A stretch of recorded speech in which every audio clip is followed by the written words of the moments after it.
पण 20-20 विद्यार्थी एका एका ऑटोमध्ये बसतायत आणि पानमळ्याला असे विद्यार्थी आहेत ज्यांनी शाळा सोडली आहे, पण आम्हाला लिखित कोणतीही शाश्वती दिली नाहीये की ते बसची सुविधा सुरू करतील. त्यांना होमवर्क पण जास्ती भेटत नाही करायला आणि शाळेमध्ये नुसतं धिंगामस्ती चालू असते त्यांना. म्हणजे सरकारचं हेच काम आहे ना, विद्यार्थ्यांना मोफत शिक्षण देणं, मोफत आरोग्य सुविधा देणं. पोरींना विचारलं तर ते म्हणतात आम्हाला अभ्यासच दिला नाही, आम्ही काय करू. एवढंच की पोरांकडं जास्त जरा कडक शिक्षक असले ना त्यांचा अभ्यास पण पूर्ण होईल. नमस्कार, सध्या मी दत्तवाडीतल्या वस्तीत आलेली आहे आणि इथे यायचं कारण म्हणजे महानगरपालिकेची शाळा आणि ह्या वस्तीतले बरेचसे विद्यार्थी त्या शाळेत शिकण्यासाठी जातात, पण ह्या विद्यार्थ्यांची दरवेळेस गैरसोय होती.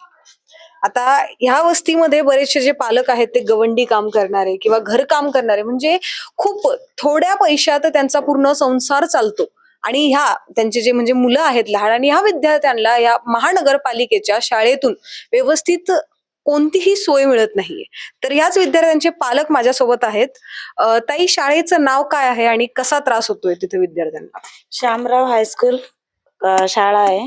पोरांना काय तिथं शिस्त नाहीये आणि त्यांना तिथं राहायची वगैरे शिस्त काहीच नाहीये. पोरांना काय छान शिकवत नाहीये. जायचं तर आम्हाला खूप प्रॉब्लेम होते त्यांना पाठवायला. बसने गर्दी असते, बस कधी कधी पोरांना धक्काधक्की होती. कधी कधी रिक्षाला पण लावले पैसे देऊन, आणि पोरांचे रिक्षा पण गर्दी असते. मांडीवर बसून मांडीवर जातात पोरं. पाय माझं हे झालं, दुखलं, हे झालं, ते झालं असं बोलतात. खूप आम्हाला त्रास होत आहे पोरांना पाठवायला. म्हणून जरा पोरांचं तुम्ही लक्ष द्या आणि काहीतरी आमच्यासाठी व्यवस्था करा, ह्या आमची विनंती आहे. ताई, तुमचं जे मुलगा आहे, मुलगी सॉरी ठीक आहे, तुमची जी मुलगी आहे तर ती त्या शाळेमध्ये जाते, तर तिथं तिला व्यवस्थित शिक्षक आहेत का, किंवा ती आता मुलगी असून तर ती तिथं सेफ आहे का? पहिला प्रश्न. शेफ तर असं ते काय सांगत नाही, तेवढं बोलत नाही पोरे. पण फक्त हे सांगते मॅडम नसतं, सर नसतं, पोरीच घेते आम्हाला. अजून 2 वर्ष झाले, काय पण येत नाही त्याला. येत नाही, काही नाही येत शिकायला त्याला. असं आहे त्याचं एवढं. आणि तुम्ही किती वर्षापासून, म्हणजे तुमचे जे मुलं आहेत ते किती वर्षापासून माझी शाळेत? मुलगी 6वीला एक आहे आणि 4थीला एक मुलगा आहे. त्यांना सर पण नाही आणि त्यांना होमवर्क पण जास्ती भेटत नाही करायला आणि शाळेमध्ये नुसतं धिंगामस्ती चालू असते त्यांना. असं की 6वीचा अभ्यास केवढा असतं त्यांना अजिबात अभ्यास शिक्षणच होत नाही. शिकवतच नाही काही? नाही शिकवत. 2-2 वर्गाला 3-3 वर्गाला एक सर येतात म्हणतात ते. एक टायमाला चक्कर मारून गेले की झालं ते. पोरं काय लिहितात, काय वाचतात, कोणाकडे लक्षच नसते बघ. घरी आलं की आम्हाला सांगणार, पोरींना विचारलं तर ते म्हणतात आम्हाला अभ्यासच दिला नाही, आम्ही काय करू. आणि तुम्ही या गोष्टीची म्हणजे तक्रार नाही घेऊन गेले शाळेमध्ये? 3-4 वेळा आम्ही राऊंड मारले तिथं.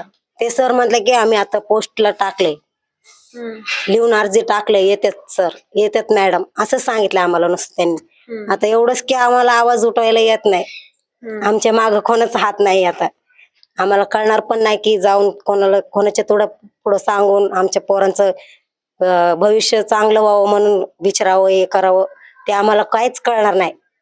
म्हणून आम्ही गप्प राहिले. आता सकाळी आम्ही कामाला जाणारे लोक, ते पोरं कसे जातात, कसे येतात, सगळं चिंता त्यांच्यावर असते. रिक्षाला लावलं तरी पण पैसे जास्त होते म्हणून आम्ही सोडवले, आणि बसने गेलं तरी पण पोरं 2 मीटर 1 किलोमीटर चालून येतात, पाय दुखतात म्हणतात. असं की एवढं आम्हाला जवळपास यायला बसची सोय करून. जी मूलभूत सुविधा आहे, जसं तुम्हाला थोड्या वेळा आधी सांगत होते की म्हणजे स्कूलचा युनिफॉर्म किंवा रिक्षा, बस, हे काहीच नाहीये त्या शाळेमध्ये? हाय म्हणतात, पण आम्हाला नाही माहित ते सगळं.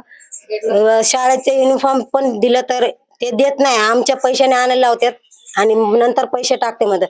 पैसे एक दिवस पण नाही आला. आता 6वीला आमची मुली आणि एक 4थीला आहे. 1 वर्ष पण असं आहे की त्यांचे पैसे परत आलेत म्हणून. ते जाऊन विचारलं की सगळ्यांना आले, तुम्हाला कशा नाही आले म्हणतात पोरांना. आम्ही पण विचारायला आम्हाला टाइम नाही. कामाला सुट्टी केलं की 1 दिवसाची हजेरी जाते. म्हणून आम्ही पण माग पुढं बघून दुसऱ्याला लावून हे मध्ये आधी मध्ये जाऊन चक्कर मारत असतो, तरी पण वर्गामध्ये शिक्षकच नसतात. तिथं जाऊन आम्ही आता कोणाकडं कंप्लेंट करायचं, हेडमास्टर सुद्धा नसतात ऑफिसमध्ये तिथं बोलायला. किती शिक्षक आहेत मिळून त्या शाळेमध्ये?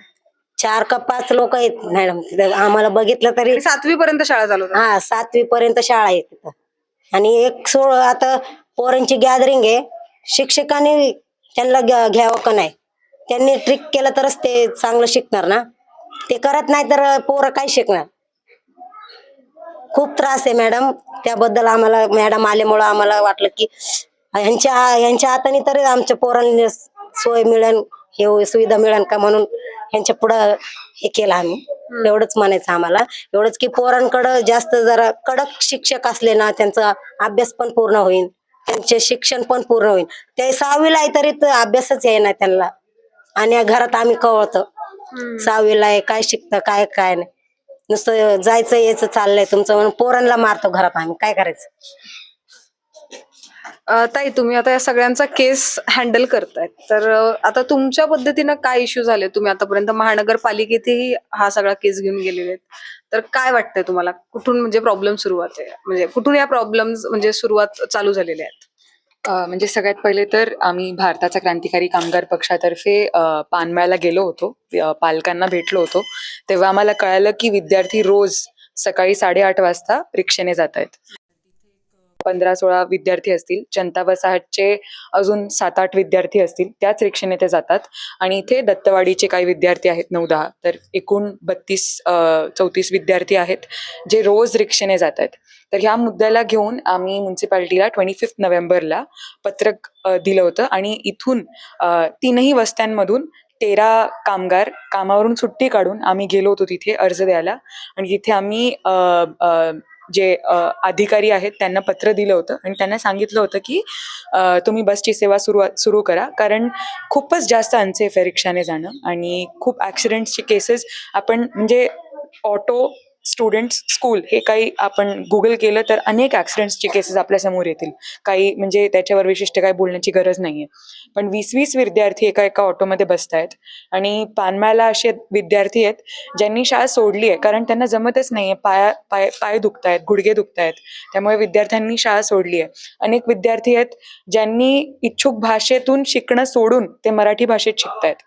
तर आज प्रवासी कामगार जे कित्येक किलोमीटर त्यांचं घर सोडून इथे शिकतायत, इथे काम करतायत त्यांचे पालक, तर त्यांच्या सुविधेसाठी म्युन्सिपाल्टीने, पुणे महानगरपालिकेने जबाबदारी घेऊन त्यांना चांगलं शिक्षण तर मिळालंच पाहिजे, पण त्याचा भाग की त्यांना सुरक्षित बस सेवा सुद्धा मिळाली पाहिजे, या मुद्द्याला घेऊन आम्ही पत्रक दिलं होतं.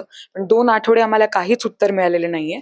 म्हणून परवा आम्ही 7 डिसेंबरला आम्ही पुन्हा एकदा गेलो होतो, आणि तिथे परत जाऊन त्यांना रिमाइंड केलं की असा असा मुद्दा आहे, तुम्ही ह्याच्यावर ठोस कारवाई करा, नाहीतर 3ही वस्त्यांच्या पालकांना कोणताही मार्ग उरणार नाही, आम्हाला आंदोलन करावं लागेल, हाच मार्ग आमच्या समोर आहे.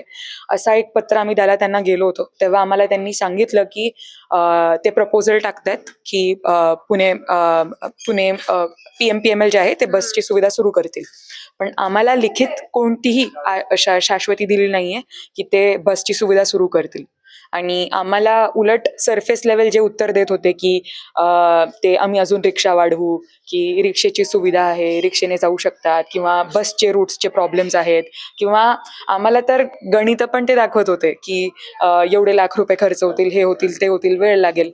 पण त्या कालावधीत विद्यार्थ्यांना काही झालं, ऍक्सिडेंट झालं, तर कोण जबाबदारी घेणार आहे? आणि जसे पालक आता सांगत होते ताई, की म्हणजे शिक्षक पण नाहीये त्या शाळेमध्ये, किंवा त्यांना शिक्षा पण व्यवस्थित मिळत नाहीये. 1ली ते 7वी ती शाळा आहे, आणि त्यामध्ये फक्त 4 शिक्षक आहेत.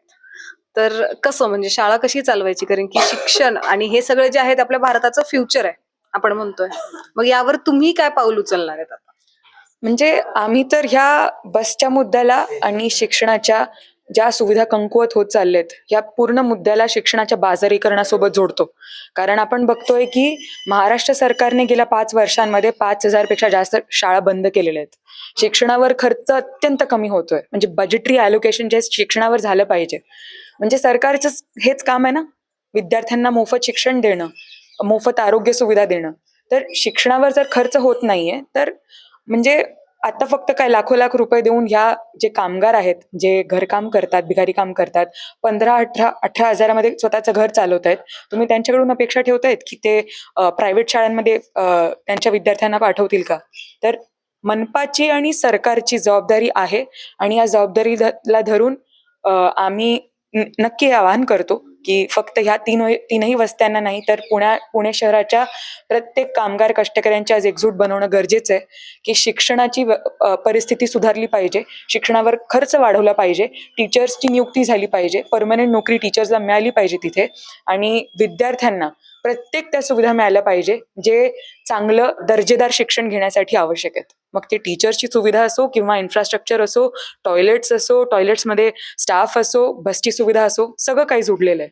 भारताचं भविष्य म्हणणारे विद्यार्थी, ज्याला आपण भारताचं भविष्य म्हणतोय, आणि यांची गैरसोय होतीये महानगरपालिकेच्या शाळेकडून. आता ह्या विद्यार्थ्यांनी आणि ह्या पालकांनी कुठं जायचं हा मोठा प्रश्न महानगरपालिकेला. आणि जर आतापर्यंत इतक्या वेळेस तुमच्याकडे जर महानगरपालिकेकडे जर या लोकांनी जर काही पत्र घेऊन आले होते तर तुमचं लक्ष अजून का त्या गोष्टीवर वळालेलं नाही? कारण की हे वस्तीतले लोक आहेत, यांना प्रायव्हेट शाळा परवडण्यासारख्या नाहीयेत. तर मग म्हणजे महानगरपालिकेच्या हलगर्जीपणामुळे विद्यार्थ्यांनी शिक्षण सोडावं का? आता तरी महानगरपालिका या गोष्टीमध्ये दक्षता घेतीये नाही घेते ते आपण नक्कीच बघूया.